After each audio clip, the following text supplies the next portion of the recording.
think that's pretty fair. It's hard for me to imagine the Warriors getting knocked off based on the depth of their talent, the way that they're playing right now. Plus, they're going to add Kevin Durant, arguably a top 5 player in the world, someone that was an MVP candidate before his injury.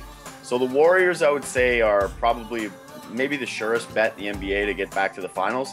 The question is whether we're going to see the Cavs kind of get there. I think that their road is a little bit rockier. I know that I'm based out of Toronto, so you're probably thinking there's a little bit of a bias, but they do have a second-round matchup, it looks like, with that team, and they've added a lot of veterans. They could give them a lot of problems defensively. And then even if they were to get past Toronto, they'd have to face a Wizards team that has presented them a lot of problems as well. So Cleveland, I would say, has a lot of questions, but it's always hard to imagine beating LeBron 4 times in a series.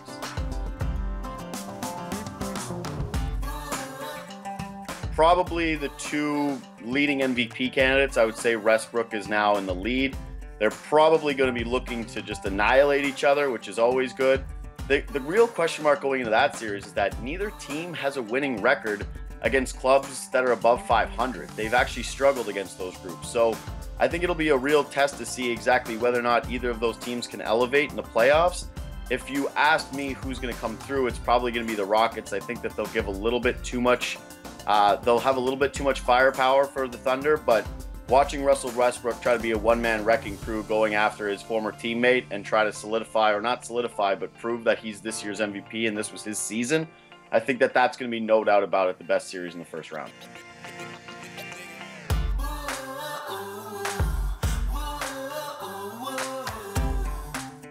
I can't go Westbrook. I've been too much of a Westbrook, a bit of a hater throughout the year.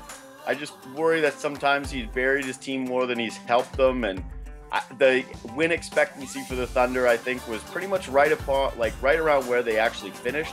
If you look at where the Rockets were expected to do this year versus what they actually accomplished, I thought they far exceeded expectations. I don't really like the teammate argument either, because I think the Rockets and the Thunder are pretty even when it comes to secondary players after their superstars. James Harden, to me, had one of the most efficient offensive seasons of anyone this year. I don't put too much stock into triple-doubles, and I think he just elevated his teammates and got them in a place where they have a better chance to win. And ultimately, I think when we decide this award, winning has to be paramount, as Harden said. So for me, it's a very close year, tons of worthy candidates.